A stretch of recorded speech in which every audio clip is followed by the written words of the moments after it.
Number 10. Steel cage match, brother. Okay, so it's the early 1900s and you're living in a rapidly growing city. Towers are popping up everywhere, and that means that there's less space for you and your baby to play in. Only if there was a way my baby could get fresh air and sunshine.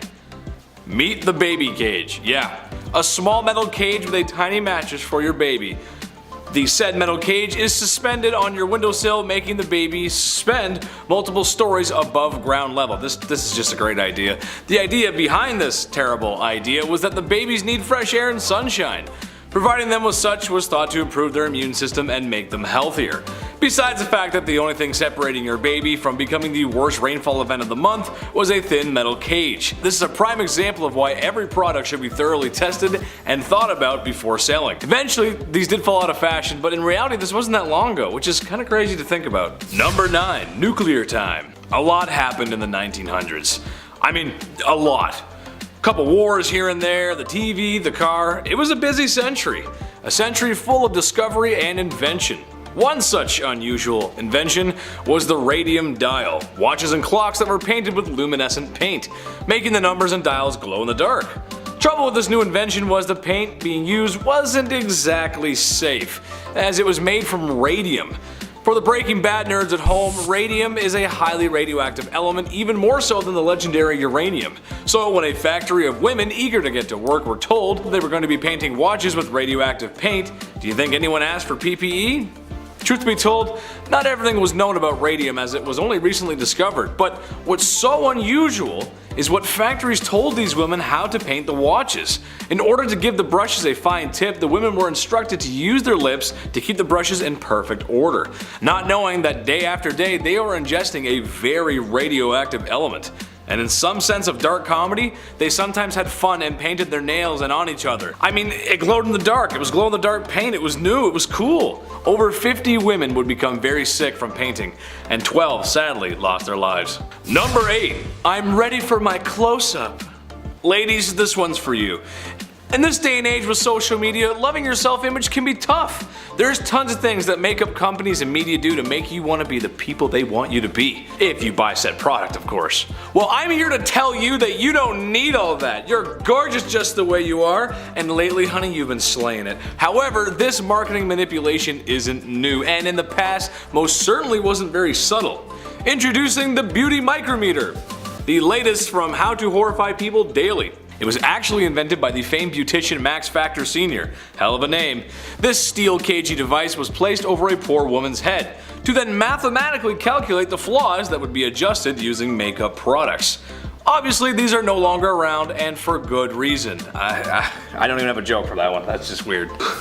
Number 7. Gee, this cane is heavy. As people began to settle down after imperial monarchies went the way of the dodo bird, it was a good idea in everyone's best interest to limit people carrying weapons. If people didn't have swords, it could make another revolution a little less bloody. But what's that I hear from upper class wealthy people who don't want to listen to the rules that they make? Well, how about concealed and hidden swords? Yep, that's right. Cane swords were a popular fashion accessory in the 19th century.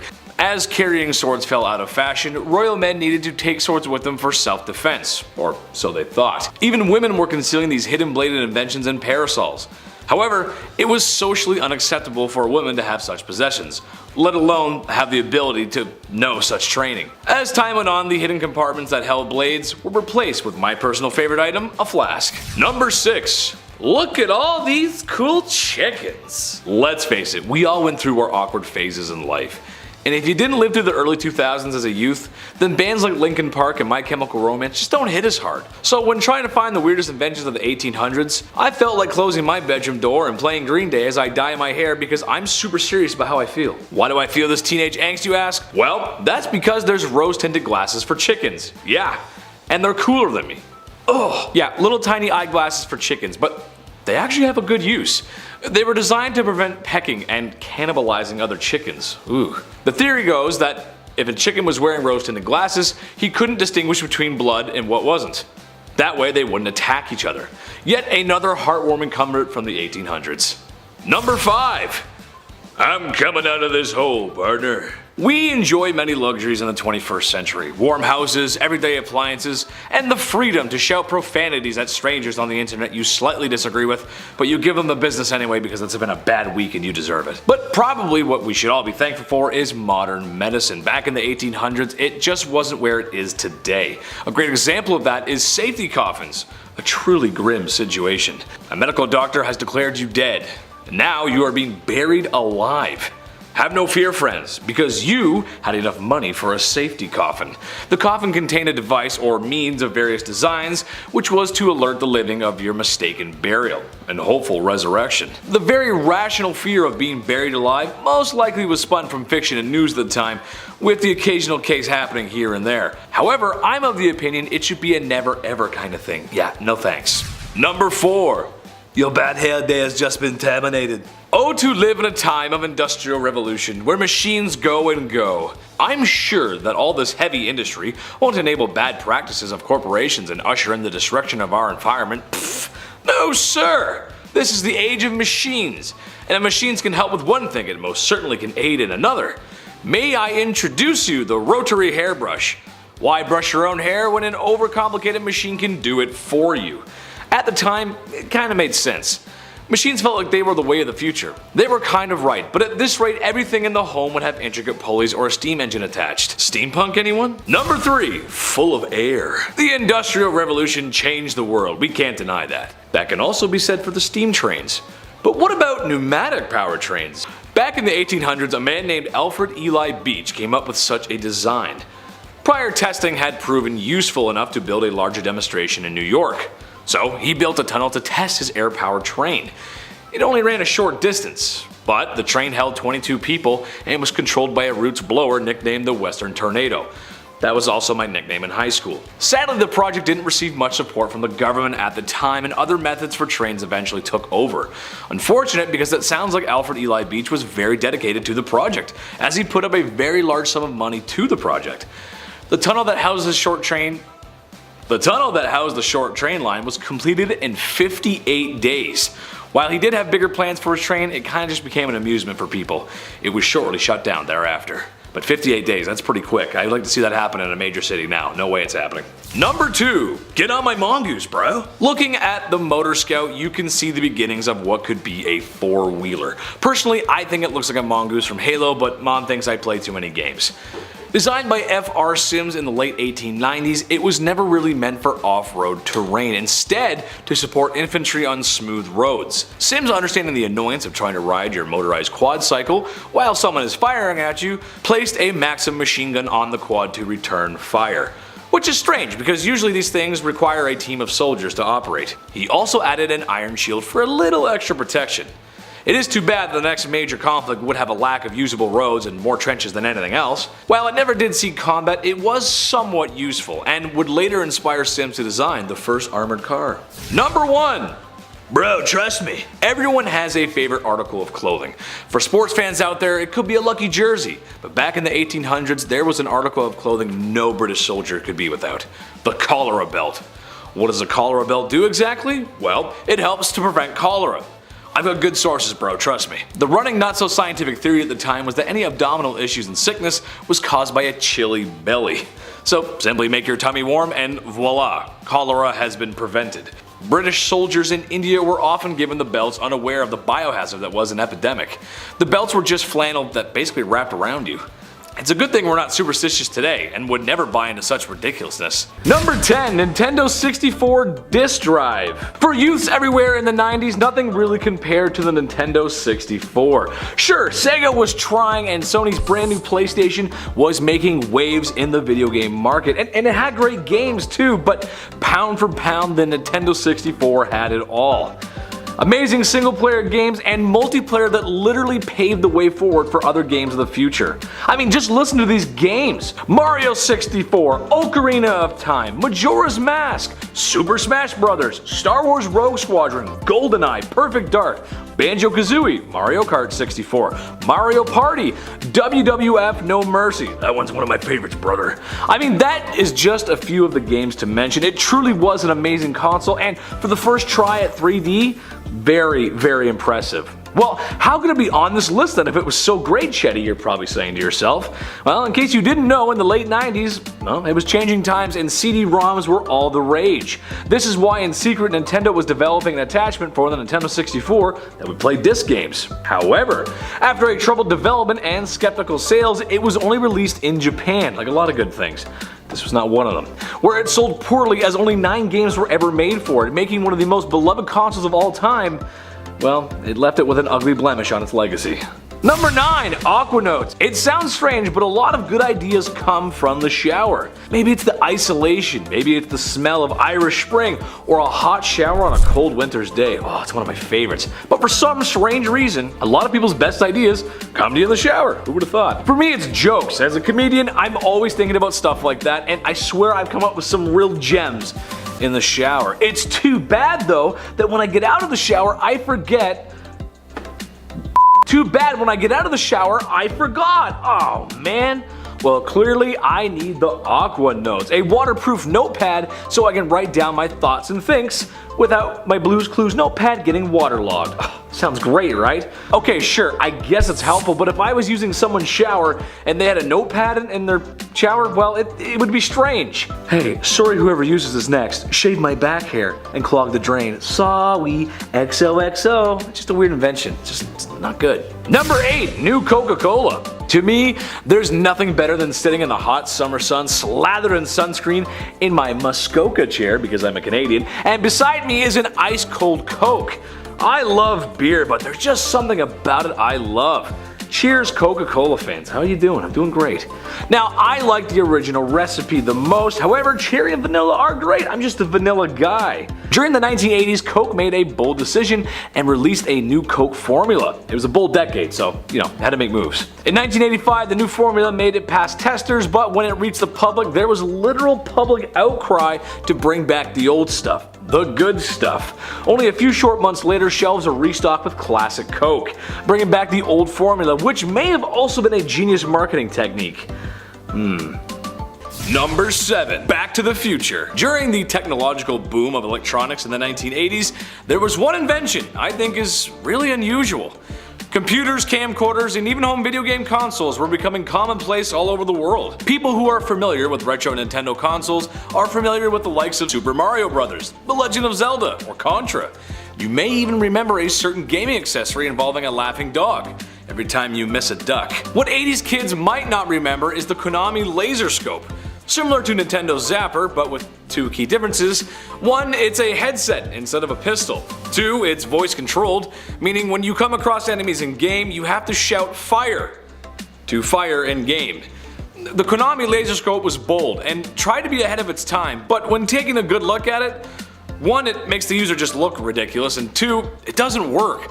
Reviews for the headset are not favorable and just defeat the purpose of using a headset. Today we have VR headsets that may seem just as ridiculous, but they work, and the use of voice still isn't a primary control used in games today. Number 6. Battleship Woodchip. This is one of my favorites. Okay, hear me out for this one. Back in the 1940s, there was a really super not very fun expensive war happening. Germany, Japan, and Italy needed to go into the timeout corner. But after a while of people trying to put each other in the timeout corner, things were getting super expensive. World War II was fought on all fronts, land, sea, and air. The sea being a key part to the war victory in the beginning of the war. Literally tons of war goods and ships were being sunk by German U-boats every day across the Atlantic. So, in order to cut costs, what if the ships were built out of something cheaper, but just as tough as steel? Concrete, right? Nope, I bet you weren't thinking ice. Or more specifically, sawdust and ice mixed to form pykrete. Testing with pykrete had gone so well that in a super secret general meeting, pykrete was presented, shot at in the meeting, ricocheting a bullet causing another general a flesh wound. Having its defense capabilities proven in the war room, Operation Habakkuk was greenlit, and the Allies were planning on constructing an aircraft carrier made out of ice and sawdust to help thwart the German U-boats. However, this was scrapped, as a boat made of sawdust and ice would really not be much help against a German U-boat. Plus, where do you sleep? Can you cook on there? Way more questions than answers. Number 5. Hello there! Channeling our inner General Grievous, our number 5 spot belongs to the Monowheel. Originally designed in the 19th century, it wasn't until the 20th century they slapped a motor on one of these bad boys and did their best escape attempt from Utapau. Sorry, I'm a Star Wars guy. It just looks like the vehicle from the third movie, I can't help myself. In reality, the motorcycle is a single-wheeled motorized vehicle where the driver either sits inside the wheel housing or right beside it. Today these vehicles are still around but really only used for entertainment purposes, as the design does have a few issues. One wheel gives balance issues, there's a visibility issue since, well, you know, you're usually sitting inside the wheel, and an issue called gerbling, which basically means if the driver brakes too hard, the inner ring will overcome its own gravity and the driver will do a full loop, similar to how a gerbil spins around on its wheel. Seeing that would make Monday morning traffic a lot more amusing though, I gotta say. Number 4. Deep breath, my equine friend. World War I was the war to end all wars, except for the 10 major wars that came after it. Noted for being the bloodiest and most destructive conflict at the time, it gave humanity a bunch of cool and exciting inventions, so long as they were not being used on you. One of the worst things to come out of the First World War was the extensive use of trench warfare and chemical weapons, or more specifically chlorine gas. Trench warfare was brutal, not only in its barbaric over-the-top charges into machine gun fire, but also in its living. Trenches had terrible living conditions, and were difficult to take from the enemy. Crossing no man's land was no joke. So, to eliminate the pesky enemies entrenched in their trenches, the very cruel chlorine gas was used, causing nausea, violent coughing, chest pain, and corneal burns, just about everything you'd find on the back of normal medication, right? Gas masks helped when they were available, but unfortunately they were not the only living creatures on the battlefield. This is where our invention comes in. The very depressing invention of the horse gas mask. The idea is the same.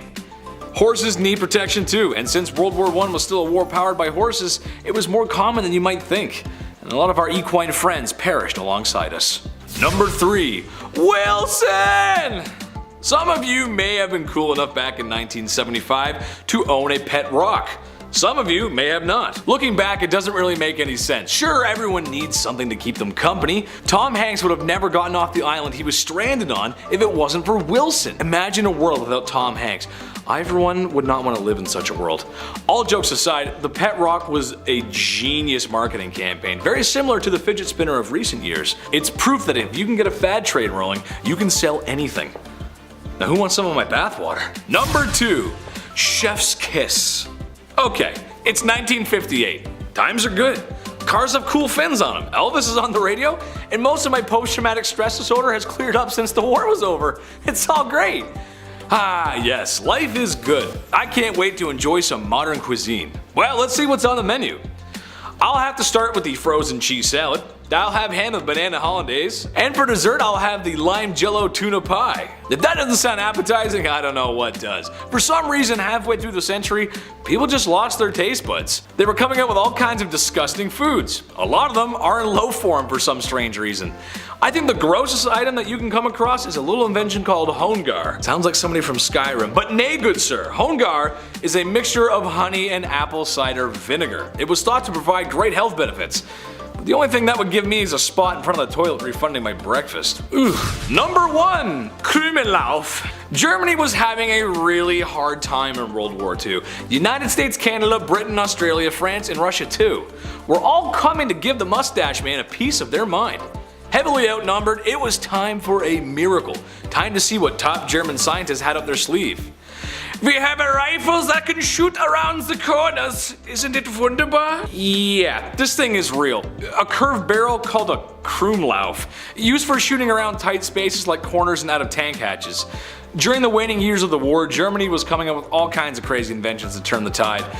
But a rifle that can shoot around corners probably isn't the answer. As mentioned above, the world was coming, and they needed a lot more than a fancy pants rifle to stop the Allies. History tells us that this invention did not work as Mustache Man is no more. Number 10. The Smello Vision. Oh, this is bad. We've come a long way since the dawn of filmmaking. Imagine all of your movies costing 5 cents and all in black and white with no sound. Ooh, what a time to be alive. Today, obviously, we have color, sound, virtual reality, and those moving boxes of the movies, which honestly I'm not crazy about. They shake too much, I'm not a big fan. Same with the 3D, those glasses that we used to wear, we don't really do the 3D anymore. It was bad. Anyway, some people think that's not enough. Some people want more.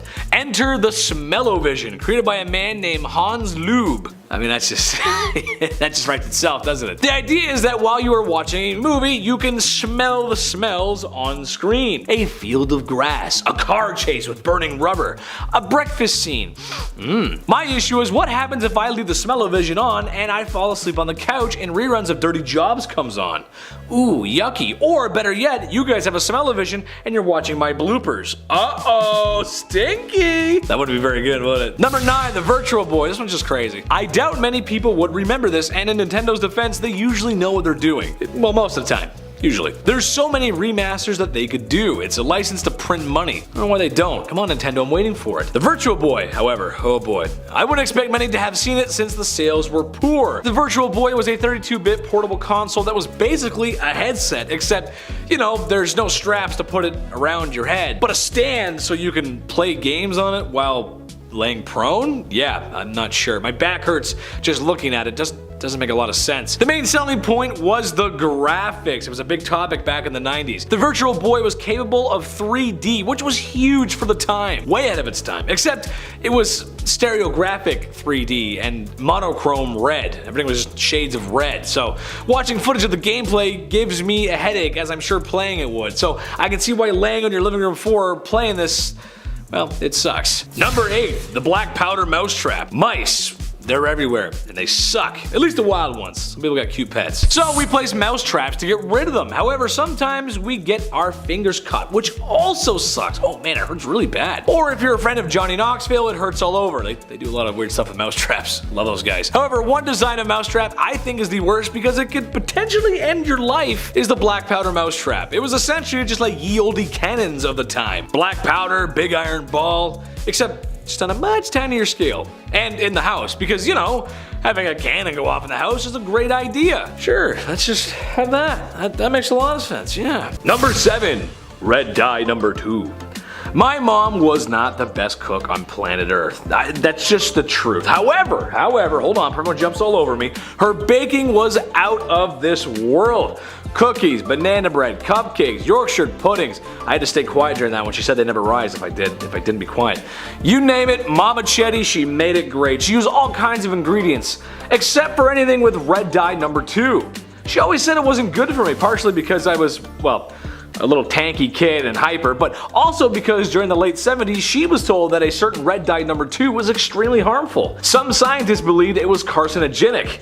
The red dye was in a lot of stuff, plus who can blame them with a mouth-watering name like red dye number 2? I want some just thinking about it. M&M's were so concerned with the rumor that they removed red from their palette of colors for a whole decade. Maybe mom was onto something.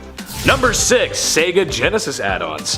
While the Nintendo 64 disk drive was ridiculous, the Sega Genesis add-ons were 100% ludicrous and way worse in my opinion.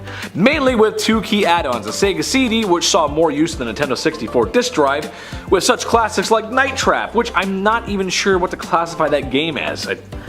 It's a sleepover, and you got there's cameras, there's burglar. It's weird, I don't know. But besides that cult classic, there really isn't anything on there. There was also the 32X add-on that works with all your 16-bit Sega games, but also can enhance and has a select library of updated games for the 32X or 32-bit era. Sega was trying to keep the Genesis alive, and with those sales, you can't blame them. Sonic sells, baby. However, without a total support of these add-ons, lack of games, and being sold separately, it just wasn't as popular as, well, the regular Genesis or as Sega would hope it to be. Also, not to mention, each add-on had to be separately powered, so that's 3 AC adapters you gotta plug in just to play on the couch with friends. Too much, dude. Too much. Number 5, the GoGo Pillow. Okay, here's the scenario. You just sit down after a long day of work or school. You start flipping through TV stations, and then you see an infomercial with a dad sitting down on his couch after a long day, and he's trying to use his iPad, but it's out of his baby boomer capacity. That happens with technology sometimes. My mom, she needs help. So then a happy narrator introduces the GoGo Pillow, the comfy pillow that helps you relax with your iPad. It has like 4 extra flaps of fabric to hold dad's iPad in. It holds it in place so that he can watch History Channel in peace. I would just like to argue that any pillow with extra flaps can achieve this. You don't really need this pillow, really anything can hold it in place. This or anything with small grooves, it's all you need to hold your iPad. Also, you know, your hands or your arms. I mean, I'm lazy, but even I can still use that. Come on, Dad, stop, come on. Number 4. Zoomies. The powered glasses that act like binoculars, perfect for bird watchers, hunters, concert goers that are stuck in the nosebleeds, grandma doing her needlework, or grandpa when he can't see the TV. Even though I swear old people can see, it's more of a hearing issue. Every old person I know, it's more, what did you say there, boy? A silly looking pair of glasses that promises enhanced vision, and in reality, well, they were just thick black glasses that not only looked ugly, but also according to user reviews, don't really work that well. And when the enhanced zoom feature is being used, the image is blurry, almost like as seen on TV products only work on TV and don't do what they say on the box at home. Number 3. The better marriage blanket. We've all been there. It's late at night, husband and wife are getting ready for bed. That's when the man of the house in all his handsomeness rolls over and lets one rip with a thunderous cheek clapping wind. Gross, dude. Not like I'd ever do that, right, Chris? Not only did he just ruin the feng shui of the nightly reading, but he also left the stench in the sheets. Ugh, gross. Well, not anymore. With the better marriage blanket that claims it's made with the military technology to help sift out a husband's, barbecue beer flatulence. As much as wives, girlfriends everywhere would be throwing money at a product like that, it doesn't really work that way. The truth of the matter is, some men, husbands, and fathers have superpowers, and no bedsheet ordered with a bad credit card is going to fix that. Number 2. ShamWow. Does this really need an introduction? In the late 2000s, you couldn't go anywhere without seeing Vince the ShamWow guy, earning fame as the orange rag that cleans up all messes at car and boat shows. Eventually, it earned a commercial that seemed to play non-stop, or at least from my memory it did. A towel that can seemingly clean up any mess, water, juice, cola, wine, and grab it right through the carpet with a simple pat. It's very simple, very beautiful. One for the house, one for the RV, and one for the boat, said middle class America. Too bad it wasn't enough to clean up the legal mess that Vince the ShamWow guy got himself into. Uh-oh, where's the OxyClean when you need it? And finally, in our number 1 spot, Sauna Pants. Lastly today, we have the Sauna Pants, the latest in weight loss technology that doesn't work. Oh, what? Your grandma probably had a belt sander version of this that would basically just strap around you and vibrate the person all over to lose weight. But despite all that vigorous shaking, she was still the same at bingo night. What? I know, right? Crazy. Well, the Sauna Pants boast the same thing. You sit back, relax, and let the sweat do the work. A ridiculous looking pair of pants that has to be plugged in. Sizes don't fit all, which is kind of silly. If people are trying to lose weight, you'd think there would be bigger sizes. Not that I want a pair or anything. And of course, it just doesn't work. Unless you were trying to make a very interesting stain in the couch, then that would work, absolutely. Number 10. The bullet mousetrap. You might have heard me say that and said, what? Which is exactly what I said when I saw a mousetrap that's main killing potential was to fire a lead slug Minuteman style at a small rodent. It is no exaggeration to say that the difference between this mousetrap and a musket is that a musket weighs a little bit more. The mousetrap was loaded just like a traditional musket of the time, with black powder, a lead ball, and even a percussion cap. In all honesty, I'm not sure how you go about defending this mousetrap. Textbook definition of overkill. Also, there's a loaded firearm in the house with a hair trigger that a small rodent could set off by gently grazing it. I like to imagine a fun family game of, do I no longer have a sister, or was that just a mouse, after hearing a small musket fire inside the home. I also had to mention that while the immediate danger of a .32 caliber lead ball finding a new home in your stomach is frightening enough, black powder being black powder is very volatile and produces a lot of energy. Fire hazard. Smokey the fire safety dog does not approve. Number 9. Tea for men. Winding the clock back to the 1800s, you'll find pictures of distinguished ladies and gentlemen. And these distinguished gentlemen have the fullest and thickest mustaches ever grown by man. Much care is needed to maintain such a manly image. So when an established gentleman goes for his morning tea, it would be rather unfortunate to get his mustache wet and ruin his dashing good looks. An invention of the 1800s beckons to solve this issue with the mustache cup. Mustache cups were invented so the chivalrous men of the day didn't ruin their grooming rituals with a cup of Earl Grey tea. The cups had a small porcelain mouthpiece with a smaller hole for drinking, while the main piece would protect the stash. It may sound ridiculous, but it almost looks like a modern travel mug. So maybe they were onto something. Number 8. Nightmare story. I don't know about you guys, but no matter how you present them, Dolls are just creepy. Have you ever noticed that when someone has a creepy doll, it's never just one? There's always a bunch of them for some reason. I don't know, I wouldn't want the room to feel safe or welcoming after all. One man in 1871 said, "I know, let's make them even creepier by having them move themselves." The creeping doll, as it was called, was a doll-like automaton that had clock-like gears to simulate real human movement, with the addition of hidden wheels underneath to aid in the doll moving across the floor. Because, you know, the last thing I need is this doll creeping into my bed at night. Number 7. The baby cage. Living in large cities can be difficult. Toronto, being the 3rd largest in North America, well, I can relate. It's crazy we're that big. Things get busy even in the suburbs here. There's a hustle and a bustle that small cities and towns just don't get. Now, back in the early 20th century, this was still the case, except there wasn't the same emphasis on park life, biking, and enjoying what fresh air actually is in the city like there is in modern cities today. We've done better since then. And there's nothing more important than fresh air for babies, so that's why in the 1920s the baby cage was invented. Basically, it was a wire cage that hangs out of your 5th floor apartment window, like that massive AC unit that hasn't worked properly since McDonald's ran out of Szechuan sauce. Obviously, I don't need to tell you why this is a bad idea, and not too long after, it was outlawed. It's just don't, that's high up, it could drop, yeah, no, bad idea, not a good idea. Number 6, this one's for the older crowd, the Ford Pinto. Remember those bad boys? I never had the pleasure of being in one or owning one myself, but I swear to God, every time my family got together, the men would sit around and talk about cars that they own. It's kind of a man thing to do, I guess. Even though they all had the same conversation the last time, which is just like only a couple months ago. And one model that always comes up is the Ford Pinto. Today cars get recalled all the time, but in the age of affordable family vehicles and quality, the Ford Pinto stood out. Especially because there was a chance the Pinto could burst into flames, which is arguably the worst thing a car could do. Besides not work. I'd argue not working is better than bursting into flames. A few other major issues really set back what I think is a very sleek and appealing vehicle to both mom and dad and the family. Number 5, the spaghetti fork. Ma, make sure you put my special spaghetti fork on the table.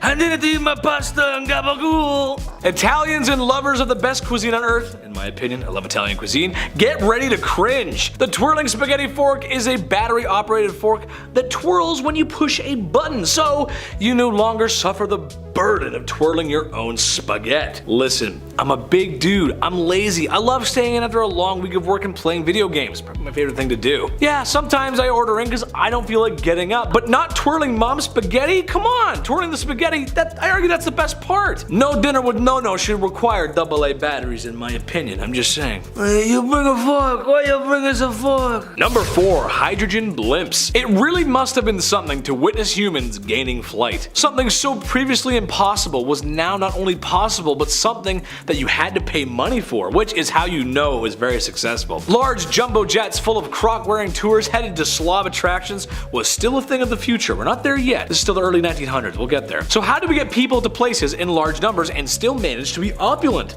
Said a bunch of people in the early 1900s. Airships, said Germany, who took the blimp game to the next level. However, a lot of these blimps made a cut in their design, if you will. To help save on money, the airships were filled with the much more cheaper hydrogen, which in large quantities is extremely volatile. The Hindenburg is a great example. Well, we could fill it with a safe fuel, but it's really expensive, but we could fill it with the fuel that could destroy the whole thing, and that's like 10 times cheaper. Well, fill it with that then, why would you not? Number 3, flying car. Maybe it's because we love the idea of breaking new ground, setting precedents, or we really just want to live with the Jetsons. It was a cool cartoon. The Mizar flying car was designed by a group of engineers in the early 1970s, using the very famous Ford Pinto, like previously mentioned, because, well, it sucks on the ground, so it's gotta be good in the sky, right? Right, that makes sense. Well, no. Besides the mechanical issues, it would be a hard sell as, well, you know, the average American doesn't have flying experience, or not to mention a runway in their backyard. Plus, we have trouble with drones today. Imagine if it was raining Ford Pintos. Yikes. Mom, there's another Ford Pinto in the living room! It wouldn't go very well, would it? No. Number 2, the pet rock. This one's so stupid. It's just a rock. Legit, that's all it is. A fad about buying a rock and naming it. Oftentimes including those little googly eyes to make you believe it's alive, because yeah, okay. It's a ridiculous invention, it has no use. However, what it actually is a lesson in great marketing. Something weird enough that can be marketed quite easily, sold at an affordable price, and something that is already familiar with the people everywhere. So it actually makes sense, even if it is a bad invention. And number 1, this one, it's just so true, the Segway. About 15 years ago, these bad boys were all the rage. Basically, it's an electric scooter on 2 wheels with a handle to lean forward and lean back, or perhaps reverse.